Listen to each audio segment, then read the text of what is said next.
નમસ્કાર. સંખ્યાઓની દુનિયા છે ને એ રહસ્યોથી ભરેલી છે.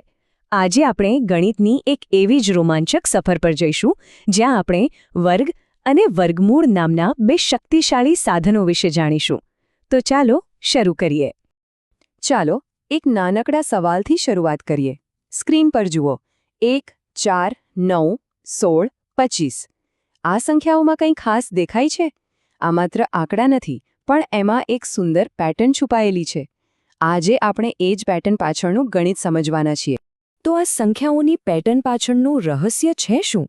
એને સમજવા માટે સૌથી પહેલાં એ જાણવું પડે કે વર્ગ શું છે. ચાલો એકદમ પાયાની વાતથી શરૂઆત કરીએ. બહુ જ સરળ છે. જ્યારે કોઈ પણ સંખ્યાને એની પોતાની સાથે જ ગુણવામાં આવે ત્યારે જે જવાબ મળે એને તે સંખ્યાનો વર્ગ કહેવાય છે. જેમ કે 2 ગુણ્યા 2 કે પછી 5 ગુણ્યા 5. આ કોષ્ટક જુઓ, એનાથી વાત એકદમ સ્પષ્ટ થઈ જશે. 1નો વર્ગ 1 છે, 2નો વર્ગ 4, 3નો વર્ગ 9 અને આ ક્રમ આમ જ આગળ વધતો રહે છે.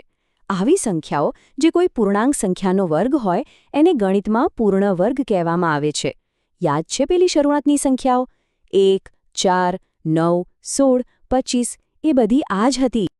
સારું, તો હવે આપણે જાણીએ છીએ કે વર્ગ સંખ્યાઓ શું છે.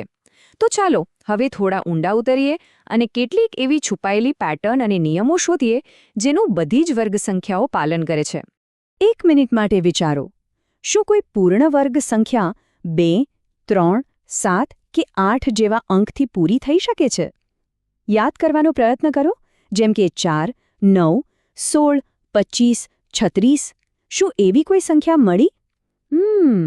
ચાલો આ રહસ્યનો ઉકેલ લાવીએ. અને આ રહ્યું એ રહસ્ય. અહીં ધ્યાનથી જુઓ. જો કોઈ સંખ્યાનો છેલ્લો અંક 1 કે 9 હોય તો એના વર્ગનો છેલ્લો અંક હંમેશા 1 જ હશે.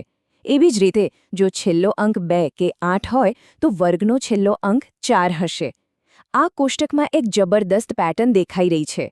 તો આનો સીધો મતલબ એ છે કે કોઈ પણ પૂર્ણ વર્ગ સંખ્યા ક્યારે 2 3 7 કે 8 પર પૂરી થતી નથી.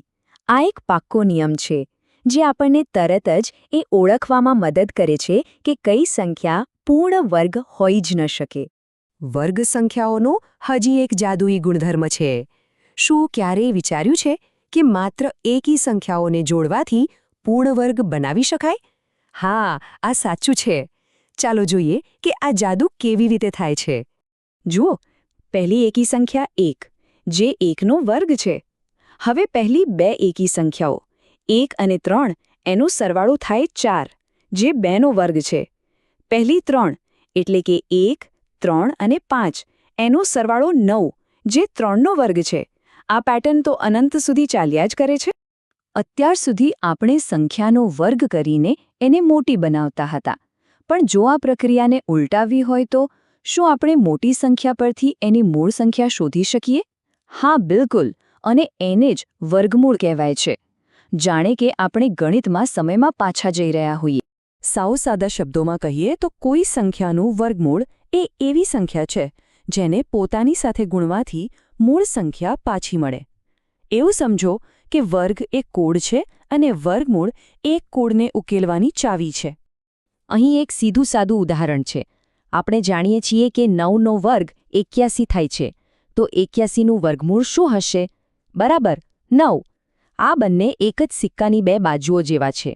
તો હવે સવાલ એ છે કે આપણે મોટી સંખ્યાઓનું વર્ગમૂળ શોધીશું કેવી રીતે?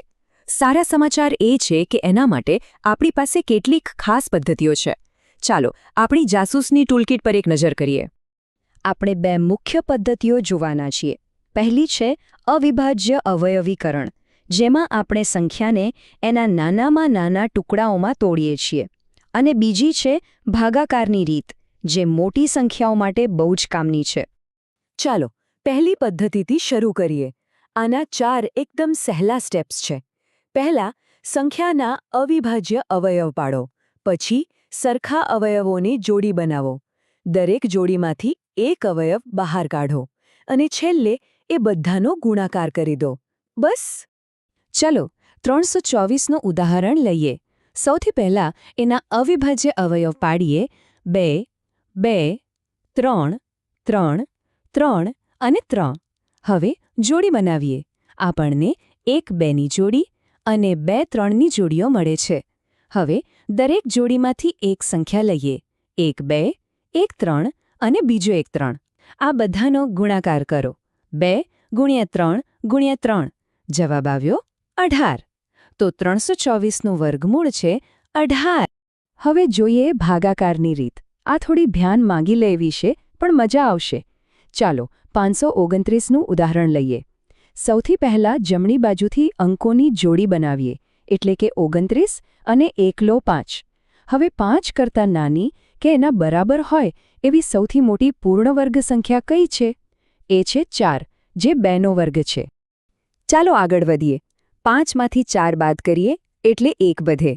હવે ઉપરથી 29ની આખી જોડી નીચે લાવીએ, એટલે આપણી નવી સંખ્યા બની 129. હવે આપણો જવાબ જે 2 હતો એને બમણો કરીએ, એટલે કે 4. અને હવે આવે છે સૌથી મજેદાર ભાગ. આપણે 4ની બાજુમાં એક એવો અંક મૂકવાનો છે અને એ જ અંકથી આખી સંખ્યાને ગુણવાની છે, જેથી જવાબ 129 આવે. ચલો 3 મૂકીને જોઈએ. તો 43 × 3 અને જવાબ છે 129. વાહ! શેષ શૂન્ય છે, એનો મતલબ કે આપણને જવાબ મળી ગયો. 529નું વર્ગમૂળ 23 છે. પણ આ બધી ગણતરીનો અર્થ શું? આ વર્ગ અને વર્ગમૂળ આપણા જીવનમાં ક્યાં કામ આવે છે? ચાલો પાયથાગોરિયન ત્રિપુટીઓ પર એક નજર કરીએ, જ્યાં આ બધું ગણિત ખરેખર મહત્વનું બને છે. આ છે પ્રખ્યાત પાયથાગોરસનો પ્રમેય. એ કહે છે કે કોઈ પણ કાટકોણ ત્રિકોણમાં 2 ટૂંકી બાજુઓના વર્ગોનો સરવાળો કરો તો એ હંમેશા સૌથી લાંબી બાજુના વર્ગ બરાબર જ થશે. જેમ કે 3નો વર્ગ વત્તા 4નો વર્ગ બરાબર 5નો વર્ગ થાય છે. અને મજાની વાત તો એ છે કે આવી ત્રિપુટીઓ શોધવા માટે એક સૂત્ર પણ છે. જો m કોઈ પણ 1 કરતાં મોટો પૂર્ણાંક હોય તો 2m, m² - 1 અને m² + 1 હંમેશા એક પાયથાગોરિયન ત્રિપુટી જ બનાવશે. ખરેખર ગણિત કેટલું સુંદર અને વ્યવસ્થિત છે. આજે આપણે ઘણું બધું શીખ્યા, પણ જતા પહેલાં એક વિચારવા જેવો પ્રશ્ન. શું દરેક સંખ્યાનું આવું પૂર્ણ વર્ગમૂળ હોય છે? 4નું વર્ગમૂળ 2 અને 9નું 3 છે, પણ 2નું વર્ગમૂળ શું હશે? આ એક એવો સવાલ છે જે આપણને ગણિતની એક નવી અને રહસ્યમય દુનિયાના દરવાજા સુધી લઈ જાય છે. આના વિશે વિચારજો.